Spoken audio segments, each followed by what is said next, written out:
नमस्कार दोस्तों। पेशाब की थैली और पेशाब के रास्ते का जो काम है वो दिमाग के द्वारा संचालित होता है और संचालित करने में नसों का काम आता है जो स्नायु के द्वारा नीचे आकर के और अलग भिन्न भिन्न एरियाज से ब्लैडर और पेशाब के रास्ते की मसल्स में नसों के द्वारा चला जाता है। एक बड़ा कॉम्प्लिकेटेड संचालन है और अगर इस संचालन में कहीं भी कोई प्रॉब्लम आए, चाहे वो दिमाग के अंदर हो, चाहे वो स्नायु में हो, चाहे वो नसों में डायरेक्टली कुछ प्रॉब्लम हो जाए, तो पेशाब की थैली और पेशाब के रास्ते का फंक्शन गड़बड़ा जाता है।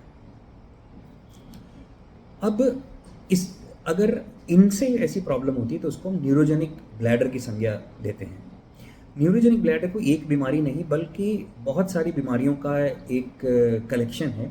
जैसे कि अगर दिमाग में प्रॉब्लम, जैसे ब्रेन में स्ट्रोक आ जाए या ब्रेन में कोई चोट लग जाए या पार्किंसन की बीमारी आपने काफ़ी कॉमनली सुनी होगी, या स्नायु तंत्र में पीछे रीढ़ की हड्डी में चोट लग जाए जिससे स्नायु तंत्र दब जाए, या कोई ट्यूमर हो जाए जिसके ऑपरेशन करना है या नहीं करना है वो दब जाए और ख़राब हो जाए, या जो नसें हैं उनमें डायरेक्टली इफेक्ट हो, जैसे डायबिटीज़ की बीमारी उस पर असर करती है, या नीचे पेड़ों के अंदर कोई बड़ा ऑपरेशन हुआ हो, जैसे महिलाओं में यूट्रस के कैंसर का वो है, या रेक्टम के कैंसर का, या इस तरह की कोई बड़े कैंसर के इलाज में वो जो नसें जा रही होती हैं वो ब्लैडर की तरफ बहुत पास से जा रही होती हैं, उनमें कोई प्रॉब्लम हो जाए, इसे न्यूरोजेनिक ब्लैडर की संज्ञा देते हैं।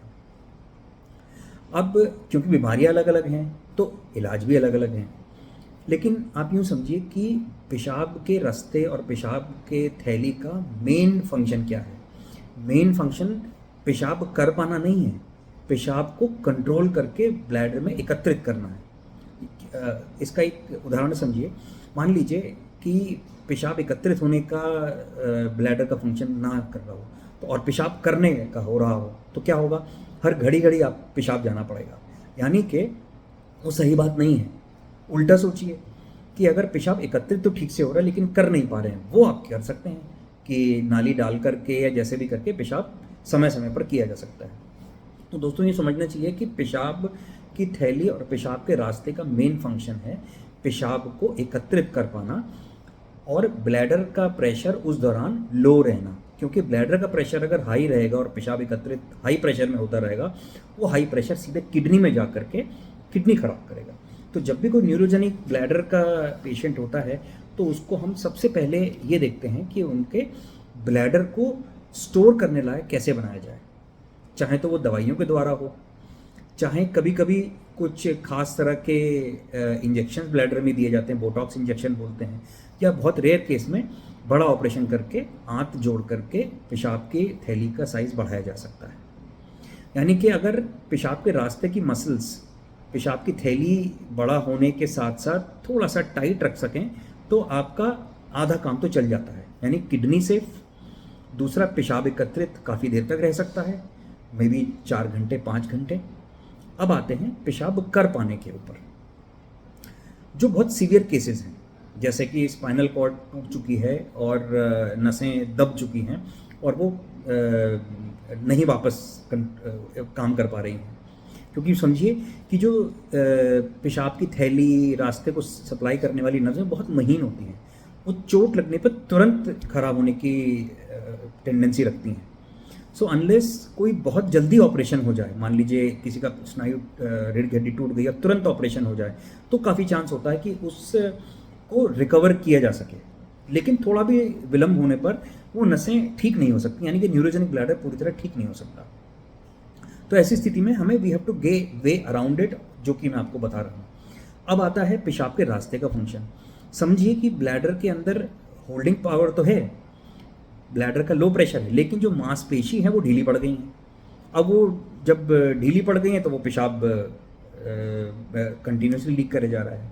तो यानी कि हमें कुछ ऐसा जतन करना पड़ेगा कि पेशाब करने के लिए जब पेशाब कंट्रोल कर रहे हैं तो उस वक्त मांसपेशी का प्रेशर बढ़ रहना चाहिए, चाहे वो दवाइयों के द्वारा हो या कभी कभी एक ऑपरेशन करना पड़ता है उस प्रेशर को बढ़ा के रखने के लिए। अब करते हैं पेशाब कर पाने की बात।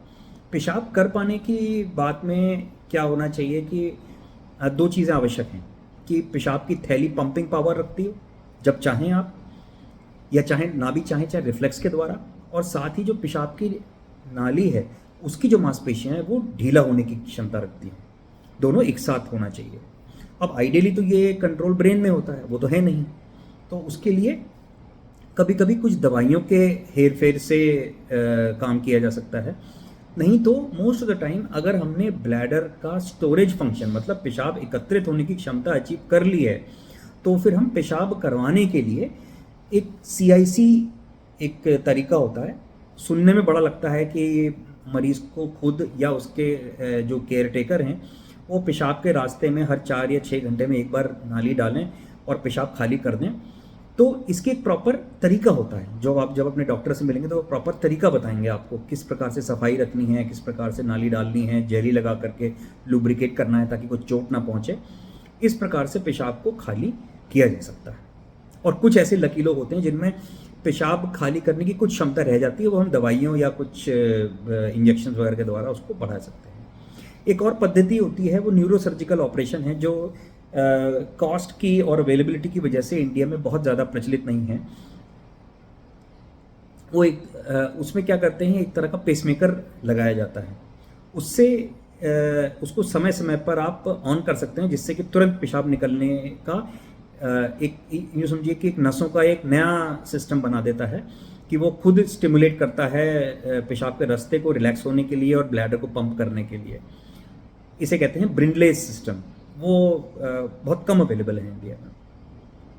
सो दोस्तों, ये ज़रूरी है कि अगर हम ब्लैडर, इस न्यूरोजेनिक ब्लैडर में ब्लैडर को रिलैक्स करके रोकने की क्षमता अच्छी रखें और चाहे CIC या किसी और पद्धति के द्वारा हम पेशाब करवाने का जतन करें, तो और समय समय पर डॉक्टरी सलाह लेते रहें ताकि किडनी हमारी सेफ रहें और क्वालिटी ऑफ लाइफ मेंटेन रहे, तो आप एक आम जीवन व्यतीत कर सकते हैं। नमस्कार।